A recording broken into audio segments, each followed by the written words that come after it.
Now, you might recognize this place behind me, and for viewers of our previous episodes, you should, as it's the location we went to for our very first episode, Tam Dao. Since that was only 6 whole weeks ago, you might be wondering why we're back here already. And it's because the interns have family visiting from out of the country, and that's where they wanted to bring them, so we're back. And for the most part on this channel, everywhere we go, we'll be adventuring out on a motorbike, because that really is just the best way to see this country.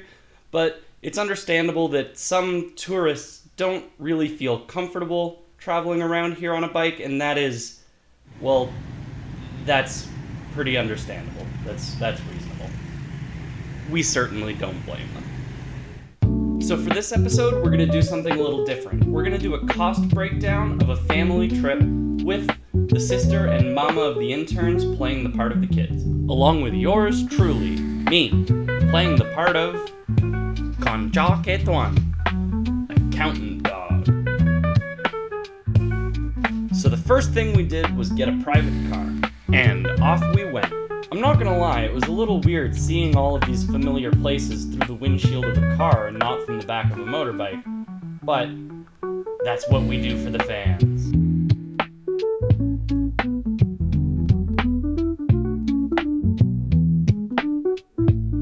And because we weren't on the bike this time, this means that our fare included the fee for the toll road at a staggering 9,000 Vietnam dong. Or just over 35 cents USD. The rest of the drive was through nice green fields and a couple of cool sights. When all was said and done, the drive took about an hour and a half and cost us a clean 700,000 dong, or a bit over 25 euros. It's important to remember that trips can only be this cheap because the entire petroleum industry is heavily regulated in this country. With, at the time of recording, 1 liter of fuel costing 23,290 Vietnam dong, or just under 3.5 Saudi Arabian reals, which is just under 1 USD. And by the way, we're just starting to see some familiar roads from bike trips that we've taken before.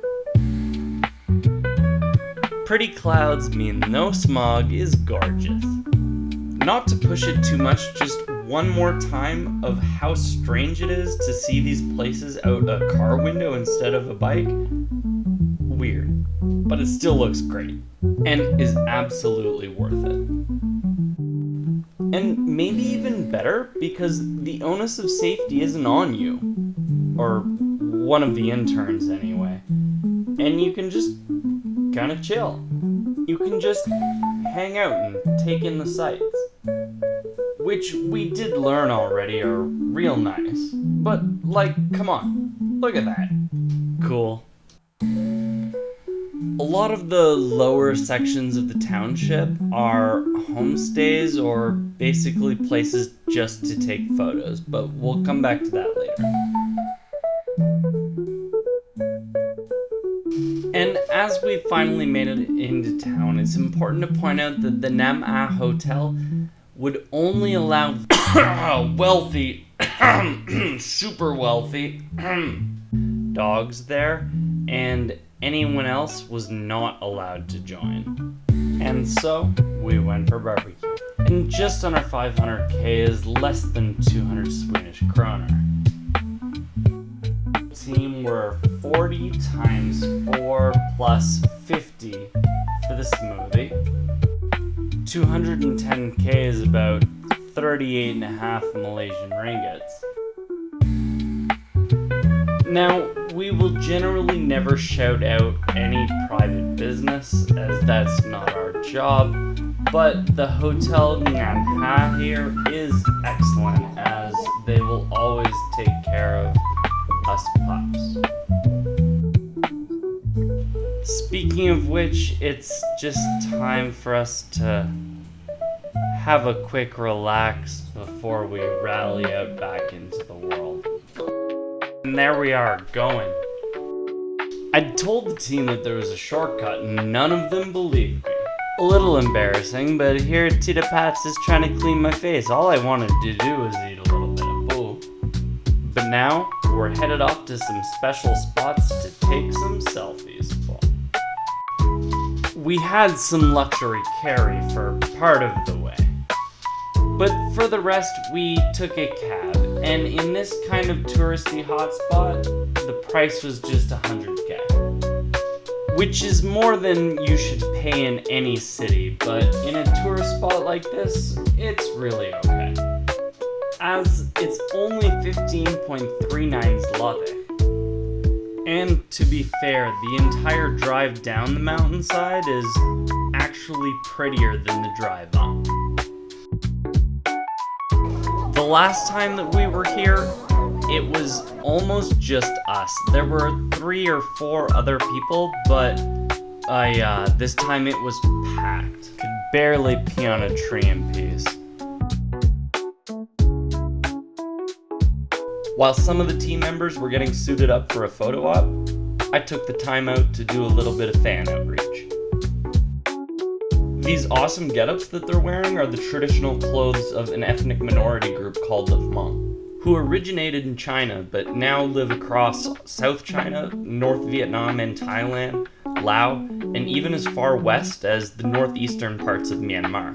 Day rentals for the clothes cost 200K, or about 31,296 Colombian pesos for the red one, and the blue one cost 300K, or about 0.0047 ounces of gold. At this point, I couldn't help myself but get involved in a little bit more fan outreach work. We should all do what we love.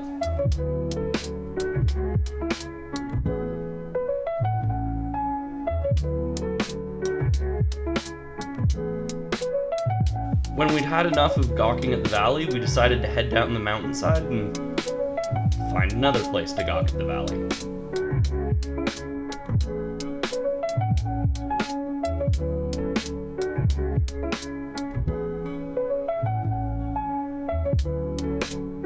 And more.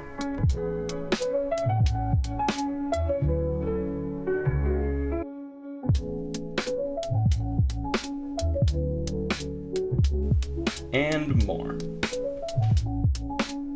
But how can you not when it looks like this? It looked like it was about to rain, so we decided to peace out of there. And I needed to get the interns fed at some point anyway. The taxi ride back up to the city center was another flat 100K fee, or just over 7 Bosnian marks. As we'd already hit up the barbecue for lunch, we decided that some loga nam was in order. Chicken and mushroom hot pot. Some leafy greens, enoki mushrooms, tofu, a ton of chicken, and a deep, rich shiitake mushroom broth. Hot pot is just a great group food for sitting around, chatting, drinking, cooking, and eating. The meal was excellent, and all in all, it was very well priced. 600K for 4 people's hot pot, which is about 232 Moroccan dirhams. And despite being in a tourist town on the top of a mountain, even the beers were very cheap at only 25K a can, which is about 1.3 cold dollars. As I'd eaten enough chicken to kill a pretty fat guy, I needed to walk it off in the park a little bit before we carried on. Most of the center of town on weekends is basically an open-air market, so we decided to give it a wander around. And you should too if you come. There's a lot of cool stuff around. And a basically infinite supply of barbecue snacks. Look, if you don't get the meat sweats while you're here, you might be doing something wrong. The thing that I've come to appreciate and respect the most about living in Vietnam is that the people here really genuinely understand what community is. It's this. Any park, any town square, well into the night, you'll find dozens, if not hundreds of people laughing, playing, just being a community. This is what it's supposed to be. With all that out of the way, we made it back to our hotel, which was quite nice. Nothing super luxurious, but it had everything you need. And this makes for our last expense of the day at 1.1 million for the night. That 1,100,000 VND is just about 161 Peruvian soles. And with that, let's call it a day. Random language fact. The Vietnamese phrase for good night is ngu ngon, which directly translates to sleep, and delicious. So when Vietnamese people say goodnight, they say have a delicious sleep, which is adorable. Now that we're on the way back to the city, let's total up all our costs and see what this weekend trip took. The private car each way was $700K, so $1.4 million in total. $480K for the barbecue lunch, $210K on juices and smoothies, $100K each way for the car taking us to the Outlook, 4 people at $40K a head to get in, $500K on outfit rentals, hot pot, 3 beers and a Coke adds $695 to that, 2 hotel rooms bring us to a grand total of $5,845,000. Under $5 million if only getting 1 hotel room. And that's this much in these other currencies. As always, make sure to lick that like button and paw subscribe. Until next time, peace!